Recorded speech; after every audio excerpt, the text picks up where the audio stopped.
Bonjour à tous et bienvenue dans cette nouvelle vidéo. Aujourd'hui c'est Hugo sur la chaîne Gigatop et on va venir parler d'une tablette de chez OnePlus, la OnePlus Pad. Allez, c'est parti.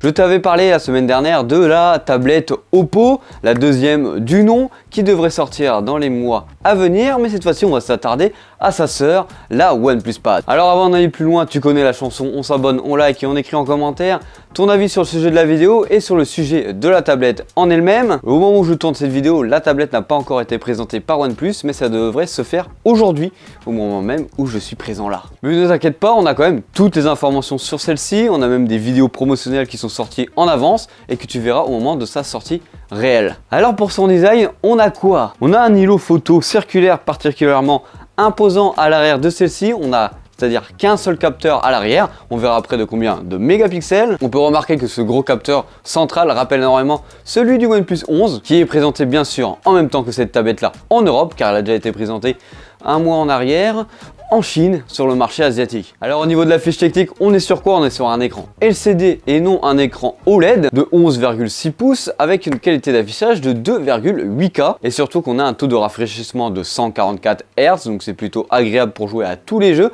Et en plus de ça, en parlant de jeux, vous allez pouvoir jouer à l'ensemble des jeux du Play Store sans problème, vu qu'on aura un Dimensity Mediatek 9000. Mais là je me suis un peu trop emballé en parlant directement de la puce, car on aura aussi quelques atouts en plus pour l'écran, c'est-à-dire on a le Dolby Vision et l'HDR 10+. On a une version de 8 et 12 Go de RAM avec plusieurs versions de stockage. 128 Go de stockage, 256 Go de stockage et 512 Go de stockage. Comme dit auparavant, on n'a qu'un seul module photo à l'arrière qui est de 13 mégapixels et à l'avant on a une caméra qui sera logée sur les bords de la tablette de 8 mégapixels. Associé à ça, on a quoi? Une grosse batterie de 9500 mAh avec une recharge rapide de 67 watts. Cette tablette est associée bien sûr avec Android 13 et la dernière surcouche d'Oxygène OS. Alors quels sont les accessoires qui sont adossés à cela? Pour l'instant, au moment où je tourne cette vidéo, on sait qu'on a un clavier et un stylet qui sont associés avec cette tablette. Bien sûr, tu auras en description tous les liens vers toutes les tablettes,